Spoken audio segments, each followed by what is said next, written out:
Subscribe करें और bell दबाएं ताकि कोई खबर रह न जाए।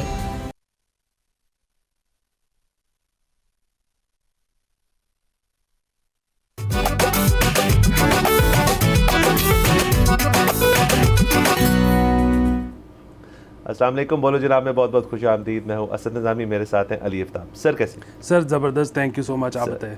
सर बस बिल्कुल ठीक सर। चीज़ें और हरकतें जो हैं वो हो रही हैं, काफ़ी हरकतें तो कोई नहीं हो रही, वो तो आपको पता, मैं कहता रहता हूँ अभी, बट थोड़ी बात कर लेते हैं IMF के बारे में। हमारा जो लास्ट रिव्यू है वो चल रहा है, इस्लामाबाद में सब पहुँचे हुए हैं, पार्टी चल रही है। 1.1 बिलियन की जो आखिरी हमारी जो ट्रांच है उसके ऊपर सारी अब आइज़ ऑन इट है। हमने यही कहा था कि इलेक्शन से पहले, जब लोग फिर भी कह रहे थे जी कि इलेक्शन नहीं होंगे, तो हमने कहा था जी IMF का ये क्लियर है कि जी किसी इलेक्टेड गवर्नमेंट को लेकर आए तो आपको आपके पैसे मिलेंगे, वरना आपको नहीं मिलेंगे। तो चलिए शुक्र है, और लग ये रहा है कि ये हमें मिल जाएंगे। अताउल्लाह तारड़ साहब का भी बयान है कि मुज़ाकरात बड़े अच्छे जा रहे हैं, तो ये भी ठीक है, हम मान लेते हैं उनकी बात। उसके साथ साथ जो बैकग्राउंड में चीज़ें हो रही हैं वो ये है कि शहबाज शरीफ साहब ने कहा है कि आप एक एक्सटेंडेड फंड फैसिलिटीज़ EFF जो है वो हमें करके दें, और उसके साथ साथ लेकिन जो हमारे फाइनेंस मिनिस्टर है उन्होंने जो पहले भी ये बात की थी, उन्होंने कहा था जी हम एक बड़े प्रोग्राम में जाना चाहते हैं, बिग एंड स्ट्रॉन्ग किस्म का प्रोग्राम होगा जो लार्ज प्रोग्राम जो कि $6 बिलियन का होगा, जो कि लॉन्ग टर्म चाहते हैं। IMF का इस पर रद्द-ए-अमल आया कि जी हम आपसे लॉन्ग टर्म नहीं करना चाहते, हम आपसे मीडियम टर्म करना चाहते हैं। सो हमारे ज़्यादा देर नहीं खेलना चाह रहे, तो मीडियम टर्म वाली चीज़ जो है उसका अब ये तो देखें ना, ये तो इस आखिरी लास्ट रिव्यू के साइट्स पे और इसके अंदर थोड़ी बहुत ही बात छिड़ी हुई है अगले प्रोग्राम की, हालांकि ये मीटिंग तो लास्ट रिव्यू की है। तमाम तर शराइत जो है उनसे वो मुतमईन है IMF। अलबत्ता जैसे हमने कहा जी अगले को लंबा चौड़ा कर दें, वो कह रहे हैं मीडियम कर देंगे, वो भी ये कह रहे हैं कि जी आप एक काम करें, आपका जो NFC अवार्ड है उसको रिविज़िट करें। हमारा जो हुकूमती मौक़िफ़ है वो ये है कि हम जी इस चीज़ को नहीं करते, हम रिजेक्ट करते हैं, हम रिव्यू नहीं करेंगे। अच्छा देखें, मसला ये है कि एक तो ये कि आज की हुकूमत को उन मसाइल का सामना है जो कि पुरानी हुकूमतें करके गई हुई हैं। IMF हमसे क्यों नहीं करना चाहता लॉन्ग टर्म प्लान? उसकी वजह ये है कि पाकिस्तान ने शायद जब से बना है पाकिस्तान, और कितनी दफ़ा जा चुका है IMF में, ये पिछला शायद पहला प्लान था जो हमने कंप्लीट किया है, वरना हम उससे पहले छोड़ के चले जाते हैं। सो ये एक प्रॉब्लम है। आज IMF हमसे घबराया हुआ है, तो ये इस हुकूमत का शायद कसूर नहीं है। वो और बात है कि ये हुकूमत पहले भी पावर में रह चुकी है। दूसरी चीज़ ये है कि ये जो NFC वाला मामला, आपने जैसे कहा कि हुकूमत जो है वो इसको रजिस्ट कर रही है, और मेरे ख्याल में दिस इज़ ना कर दी उन्होंने। हाँ, मेरे ख्याल में this is a fight worth fighting for, कि NFC को रिविज़िट उस तरह से नहीं होना चाहिए। लेकिन ऑन दी अदर हैंड अब दो मसाइल हैं। वो मसले क्या हैं कि 18वीं तरमीम के बाद से अभी तक जिन चीज़ों ने प्रोविंसेस में आना था वो नहीं आई। कुछ चीज़ें हैं जो आ भी गई हैं, लेकिन उसके साथ फेडरल अपना भी वो चला रहा है। अब ये डिटरमिन करना कि ये जो लॉस हो रहा है फिस्कल, ये प्रोविंशली हो रहा है या फेडरली हो रहा है, या प्रोविंस से जब टैक्स कट के फेडरल के पास जाते हैं तो वो कम क्यों है, या फेडरल जब सारा कुछ करके वापस प्रोविंस को देती है तो उसमें क्या मसाइल हैं, ये जब तक उसकी सही इम्प्लीमेंटेशन नहीं होगी तब तक, मतलब जिस तरह से हम एनर्जी सेक्टर की बात करते हैं, बिजली अभी तक प्रोविंशियल सब्जेक्ट क्यों नहीं बना, वो क्यों है फेडरल के पास? ठीक है, इसी तरह HEC मतलब क्या कर रहा है, मतलब जब आपकी एजुकेशन जब प्रोविंशियल सब्जेक्ट बन चुकी हुई है तो HEC है क्यों?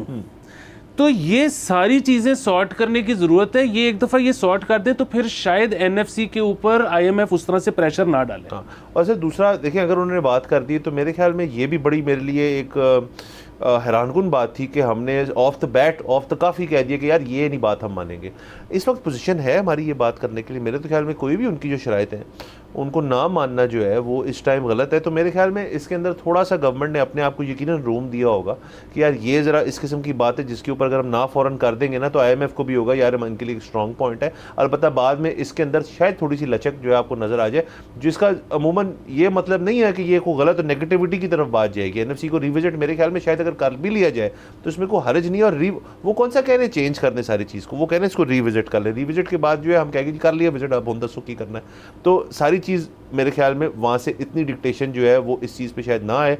अलबत्ता ये अलार्मिंग चीज़ है और ये मेरे ख्याल में थोड़ा सा आपको एक वो देती है प्रीक्वल टाइप चीज़ देती है और आपको बताती है, प्रीव्यू देती है सॉरी, कि IMF के साथ मुज़ाकरात को ऐसे आसान नहीं होने वाले, आगे जाते हुए उन्होंने चीज़ें आपसे मांगनी है और शराइत जो हैं वो सख्त से सख्त रखेंगे। देखिए, अगर आप ये साबित कर देते हैं कि हम इस तरह से टैक्सेस कलेक्ट करेंगे और इतना हम नंबर अचीव कर जाएंगे, आप उनको एक क्लियर रोड मैप देते हैं, तो फिर उनको क्या ज़रूरत है कहने की कि नहीं आप वही करें जो हम कह रहे हैं, वो नहीं कहेंगे। But on the other hand ये बात बिल्कुल दुरुस्त है कि हम हर दफ़ा जो अपने लिए टारगेट सेट करते हैं उसको अचीव करने में नाकाम हो जाते हैं। सो उनको इस चीज़ से भी डर लगता है। सो ये वो सारा इशू है। और बुनियादी बात ये है कि उनको ये अंदाज़ा होगा कि हमारे लिए कितना बड़ा प्रॉब्लम है। देखें, ये वो फेडरल गवर्नमेंट है जिसमें कोई नहीं आना चाहता था, ठीक है, ज़बरदस्ती दिलवाई गई है। पंजाब नून छोड़ना नहीं चाहती, सिंध पीपल्स पार्टी किसी सूरत छोड़ना नहीं चाहती, KP PTI किसी सूरत नहीं छोड़ना चाहती। उनको वहाँ पे स्पेंडिंग करनी है, उन्हीं ने बेसिकली वहाँ पे सारे प्रोजेक्ट्स करने हैं जहाँ से फिर आपने टैक्स कलेक्ट करना है, फिर वो जो प्रोविंस। सो ये NFC वाला मसला, जिस तरह से मैंने पहले कहा था कि it is worth fighting for. अमूमन तो आपको पता है मेरे जैसा तो बंदा ही कोई नहीं कि यार जो कह रहे हैं मान जाओ आगे चलो, लेकिन ये एक चीज़ है जिस पे पेचा पड़ेगा। उसके अलावा जो हमारे नए फाइनेंस मिनिस्टर हैं उनका भी एक बयान जो है इस लिहाज से वो अच्छा है। वो कहते हैं कि जी ये जो फ़ंड है इसको ज़रा डिफरेंट तरह से आप देखें, पाकिस्तान का फ़ंड है, ये पाकिस्तान के लिए एक फ़ंड है जो कि हमारी बेहतरी के लिए बना रहे हैं। सो ज़रा उसका पॉइंट ऑफ व्यू भी आपको चेंज करना पड़ेगा। देखने को उनके अंदर ये इस चीज़ की क्लैरिटी है कि ये हमारी ज़रूरत है और हमारे लिए वो करके दे रहे हैं। तो देखें ना, इन्होंने भी कोई किसी किस्म का फड्डा नहीं डाला जो माजी के हुकूमतों ने डाला। उन्होंने सीधा साधा कहा जी हम जाके बैठेंगे आपसे बात करें, क्योंकि वो इस चीज़ को तस्लीम करते हैं, वाक़तन करते हैं कि यार ये पाकिस्तान का फ़ंड है और पाकिस्तान की बेहतरी के लिए फ़ंड है। उसके अलावा उन्होंने चाइना की हद तक भी थोड़ी सी बात की, जिसमें वो चाइना ने हमारा जो 2 बिलियन का था वो रोल ओवर कर दिया। उसके अलावा वो कहते हैं चाइना के साथ हम उनके जो बॉन्ड्स हैं उनके अंदर भी, जो उनका पैंडा बॉन्ड है उसके अंदर भी इन्वेस्टमेंट करेंगे। तो एवेन्यूज़ सारी जो है वो खुली हुई है। मतलब ये नहीं है कि फाइनेंस मिनिस्टर को हमने इसलिए लाया कि ये IMF से नेगोशिएट करें, ये मुकम्मल तौर पे एक राउंडेड किस्म की अप्रोच जो है तमाम फाइनेंशियल पॉलिसीज़ के ऊपर ये आपको ला के देंगे। और आगे वाले दिनों में मेरे ख्याल में हमें मुझे लग रहा है कि हमें अच्छी खबरें मिलेंगी। बिल्कुल। और मैं तो कल भी जिस तरह जिक्र किया था कि मुझे तो इसी चीज़ की बहुत खुशी है कि IMF का इमेज इस मुल्क में बेहतर होना शुरू हो गया, वरना वो नाजायज़ ही गाली खाते रहते वो आपने जिक्र कर ही दिया तो उस पर भी आ जाते हैं। वो जो हमने कल बात की थी कि IMF के दफ्तर के बाहर जो एहतजाज हुए PTI की तरफ, तो गाली तो वो खा रहे। तो वैसे तो गलत बात है मेरे ख्याल में। ये मुल्क दुश्मनी की हद तक भी बात जाती है कि अगर आप वहाँ जाके आपने, जिससे आपको, जैसे हमने इतनी पहले भी जिक्र कर दिया कि इतने सीरियसली हमें चाहिए ये लोन, और उसके अलावा PTI जो है वो एक तरफ लाताल्की करते हैं, फिर हमें शहबाज गिल थोड़े से नज़र आते हैं इस सारी चीज़ के अंदर। तो PTI को पता तो था कि एहतजाज करने जा रहे हैं, मान नहीं रहे, लेकिन वो यहाँ पे इस चीज़ को। असल में बुनियादी बात वही है ना कि अगर ये इसका बैकफायर कर गई ये बात, मतलब अगर आपको TV चैनल्स पे या सोशल मीडिया पे नज़र आना शुरू हो गया कि लोगों ने ये बात डाइजेस्ट नहीं की, तो फिर क्या होगा कि PTI लाताल्की का इजहार कर देगी। अगर आपको लगा कि डाइजेस्ट कर गए हैं तो फिर वो नहीं करेंगे। देखें, ये प्रॉब्लम है जो कि लीडर के जेल में होने से होता है। सो ये चीज़ PTI के हक में जा रही है, ना के ख़िलाफ़ जाए। उसकी वजह ये है कि जो चीज़ उनकी अच्छी हो गई, क्लिक कर गई, वो बानी चेयरमैन का कमाल है। और जो चीज़ क्लिक ना की, ख़राब हुई, उनको तो पता ही नहीं था, वो तो जेल में थे। सो इसलिए जो है ना बड़ा ज़रूरी है कि पार्टी हेड जो है ना, मैं तो कहता हूँ उसने कुछ गलत किया भी है, उसको रखो बाहर के भाई अच्छे बुरे का जिम्मेदार है तू। बिल्कुल। तो यानी कि उनका अंदर रहने का उनको फ़ायदा है थोड़ा सा। अच्छा, इसी तरह आ जाते हैं सुन्नी इत्तेहाद काउंसिल। साहिबजादा हामिद रज़ा जो उनके चेयरमैन हैं, उन्होंने शेर अफजल मरवत साहब के कमेंट्स के ऊपर नाराज़गी का इज़हार किया। शेर अफजल मरवत साहब ने बेसिकली कहा कि यार हमसे बहुत बड़ी गलती होगी कि हमने सुन्नी इत्तेहाद काउंसिल ज्वाइन कर ली, हमारी रिज़र्व सीटें भी मारी गई और कोई बात नहीं बन रही उनसे। तो उन्होंने फिर एक प्रेस कॉन्फ्रेंस में कहा कि जी ये जो दोस्त होते हैं आपस में ना, इनको मामलात ये कमरों के अंदर बैठ के आराम से ना रिजॉल्व कर लेने चाहिए, ना कि वो सारा जो चीज़ है वो बाहर लेकर आए। नंबर 1। नंबर 2, उन्होंने कहा जी ठीक है, फिर हमारे पास भी ढेर सारी बातें हैं जो हमें पता है कि ये सारा कैसे हुआ, कब हुआ, कहाँ हुआ, तो फिर हम भी बताना शुरू करेंगे। तो उनको फिर आई थिंक थोड़ा ठंडा किया। अच्छा, उसके साथ साथ अली जफ़र साहब जो हैं, उनका भी एक इंटरव्यू हुआ, उन्होंने तस्लीम की शेर अफजल मरवत साहब की बात कि ठीक है, नहीं गलती होगी हमसे। उन्होंने ये भी कहा कि जी पहले तो हम MWM के पास जाना चाहते थे, जमात इस्लामी से तकरीबन बात हो चुकी थी, वो भी फिजल आउट हो गई, MWM का ये असल में एडवांटेज इनको था कि वो जो पेशावर हाई कोर्ट की हद तक चीज़ हुई है कि यार ये तो पार्लियामानी पार्टी है ही नहीं, MWM के पास शायद एक नशिस्त थी जिसकी वजह से उनके साथ एक बेहतर रहना था, और रिजर्व सीटों का मामला जो था वो ज़रा ज़्यादा ईजी होना था। इस हद तक जब बात रही कि जो गलतियाँ हैं इनकी, अब तो गलती तस्लीम कर ली, तो गलती तो देखिए जो इनके इंट्रा पार्टी इलेक्शन जो पहले वाले कराए थे वो भी गलती थी। बाद में उन्होंने कहा जी हमसे गलती होगी, फिर एक अली ज़फ़र साहब को एक हारा हुआ केस दे दिया जो बल्ला भी चला गया। उसके बाद ऐसी ढेर सारी गलतियां जो हैं वो होती जा रही हैं। तो ये गलतियां जो हैं ये PTI में इनका कसूरवार, जैसे अब आपने कहा कि बानी PTI को जिम्मेदारी लेंगे या ये फिर ये जो वकला हैं जो पार्टी को चला रही है उनके उसमें गिरेगी? देखिए, क्योंकि बानी PTI जेल में है ना, उनके ऊपर तो किसी चीज़ की जिम्मेदारी नहीं जाएगी। ये इसीलिए जो है पॉलिटिकल लीडर्स जो हैं बड़ा पसंद करते हैं जेल काटना। और इंडिया पाकिस्तान का आप कल्चर देख लें, तारीख़ देख लें, यहाँ पे जो बंदा जेल नहीं गया उसको तो बड़ा सियासतदान समझा ही नहीं जाता। बाकी बात जो गलतियों की है और जिस तरह से ये SIC नाराज़ हुई है, अगर तो PTI ये कह रही है कि जी हमसे गलती हो गई है कि हमने ये ज्वाइन कर ली और क्योंकि इनकी कोई नशिस्त नहीं थी इसकी वजह से हमें रिजर्व सीटें नहीं मिली, ये टेक्निकलिटी एक चल रही है, ये एक टेक्निकलिटी। अगर तो बात यहाँ तक है तो इसको तो अल्ल ऐलान करने में SIC को इसलिए नाराज़ नहीं होना चाहिए कि भाई ये तो PTI ने खुद सोचना था ना, इसमें उनका कसूर तो नहीं है। अगर इसके अलावा भी कोई नाराज़गी चल रही है और वो बात आपस में डिस्कस करने से पहले ये लोग TV पर डिस्कस कर रहे हैं तो देन दैट्स अ प्रॉब्लम। क्योंकि ज़ाहिर है कोई भी आपका डिस्प्यूट हो, आप TV पे आने से पहले ये कोई सियासी बात नहीं है, ये आप दो लोगों में भी हो, आप TV पे आने से पहले एक दफ़ा आपस में बात ज़रूर कर लेते हो कि शायद हल हो जाए। लेकिन अगेन अगर तो ये वो बात सिर्फ इस हद तक कर रहे हैं कि जी हमें नशिस्तें नहीं मिली, तो वो तो SIC के अगेंस्ट बात है ही नहीं, वो तो इनकी अपनी काबिलियत पे एक सवाल है। हाँ, और देखिए ना उसके अलावा फिर ये भी बात चली कि जी रिकाउंटिंग के अंदर हमारे साथ बड़ी ज्यादती हुई है। हालांकि एक अदद मेरे ख्याल में सीट जो है रिकाउंटिंग में PTI को वापस भी गई है, लेकिन ज़्यादातर सीटें जो है उनके अंदर फिर नून लीग या पीपल्स पार्टी के और बाकी लोग जो हैं वो ऊपर निकले। तो इसमें भी ये इतराज़ात पेश किए गए कि जी हमारे साथ बड़ी ज्यादती हो रही है और ये हो रहा है। लेकिन सर अगर इंटरनली मुआयना किया जाए PTI का थोड़ा सा, तो उसके अंदर ये बात वाज़ेह नहीं है कि ये एक सीरीज़ ऑफ मिस्टेक्स जो हैं ये आ रही हैं। उसके अलावा वही जैसे हम बात कर रहे थे कि अब एहतजाजी जो चीज़ें की जा रही हैं, IMF की वाली जो चीज़ और बाकी चीज़ें, तो क्या पार्टी जो है वो मेरे तो ख्याल में एक रडरलेस शिप के तौर पे इस वक्त चल रही है।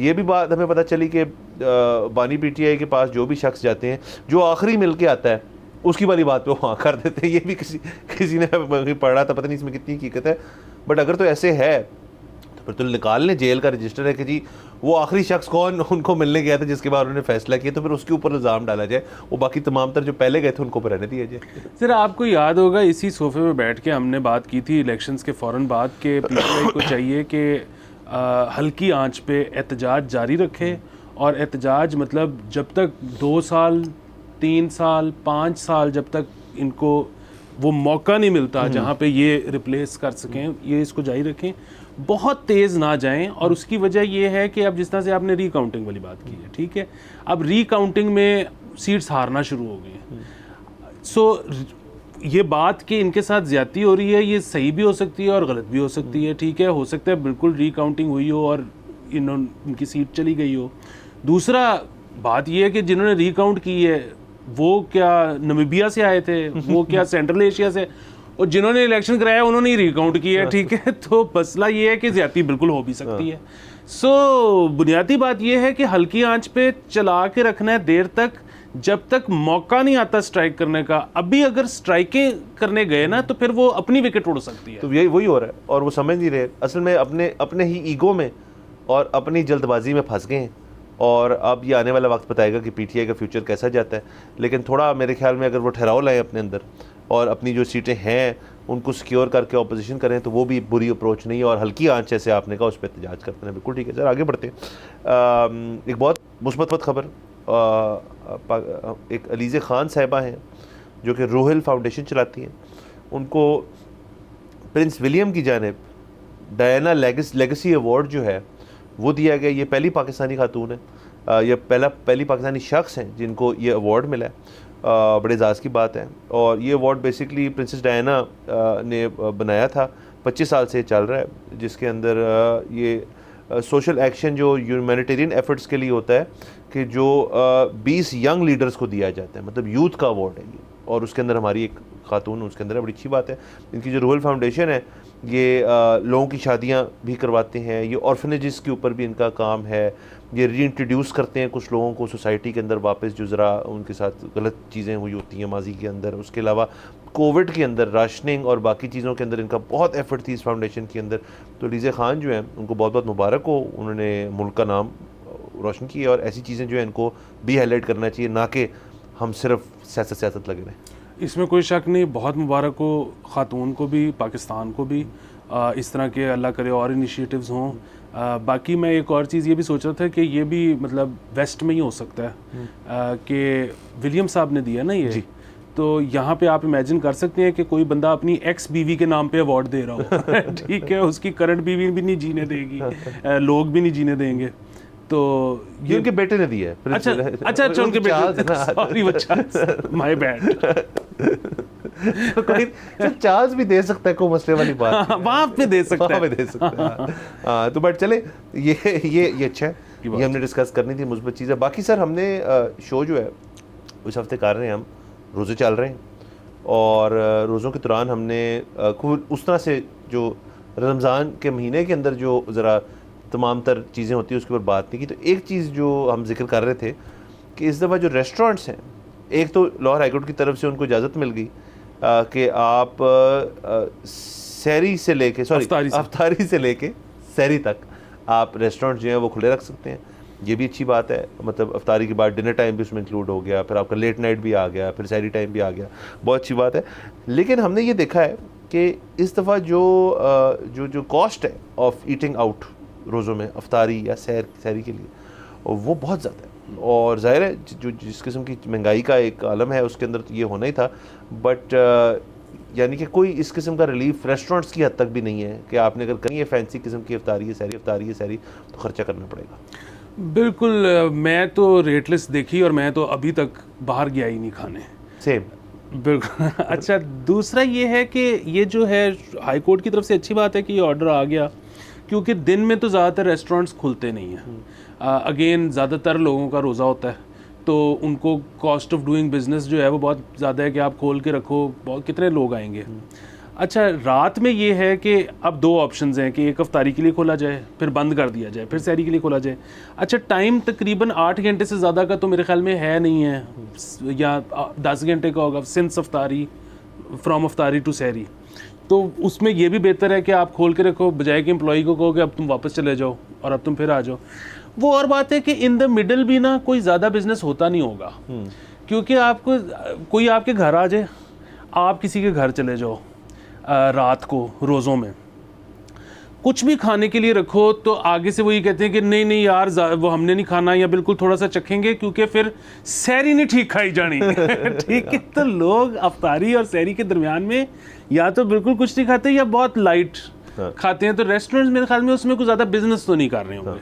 लेकिन बहरहाल लाहौर की हद तक एक और चीज़ भी है, और वो ये है कि अब आप जितनी भी, लाहौर हालांकि बड़ा मशहूर है खाने पीने के लिए, लेकिन जब आप जिक्र करो ना डिशेस का, आपको जी निहारी नहीं तो वो तो कराची दी होंगी है, अच्छा आपको नहीं कढ़ाई नहीं वो तो पेशावर दी होंगी है, आपको जी शबदेग नहीं वो तो कश्मीर दी होंगी। अच्छा, तो फिर अगर आप सोचो ना ठंडे दिमाग से कि लाहौर का होता क्या है, तो वो है नान चने। नान चनों में लाहौर नहीं है। तो लेकिन मुझे लगता है कि सहरी में और अफ्तारी में ये मकबूल नहीं है। सर मेरे तो ख्याल में सहरी के ऊपर जो चीज़ें पेश की जाती हैं, निहारी और ब्रेकफास्ट किस्म नुमा चीज़ें जो हैं, उनके बाद आपका रोज़ा जो है वो ज़रा मुश्किलात हो जाती है ना, ज़रा एसिडिटी सी भी होना शुरू हो जाती है। ये तो तब तक ठीक है जब तक पानी का आपके पास सहारा हो, जब नहीं है तो आप फिर ईजी होएं। आप मेरे ख्याल में दूध लस्सी दही शही खा के अपना सिस्टम कर लें, जो लोग करते हैं। लोग सहरी बाय द वे लाइट करते हैं कभी कभार। हाँ, और दही लोग इसलिए बहुत खाते हैं क्योंकि उनको लगता है कि इससे प्यास कम लगती है, जो कि ठीक बात हो सकती है। मुझे उन लोगों की समझ नहीं आती, स्मोकर्स की, जो कि सहरी की करके एंड में सिगरेट पीते हैं। सिगरेट पी के तो प्यास ही बड़ी लगती है। लेकिन सर चले, हमारा वक्त जो आज भी थोड़ा कम है, ख़त्म हो जाता है, लेकिन ऐसी मतलब कल के दिन हम पूरा एक शो ज़रा करेंगे इन सारी तमाम तर चीज़ों पे। हमें इजाज़त दीजिए, कल आपसे इंशाल्लाह फिर मुलाकात होगी। खुदा हाफ़िज़।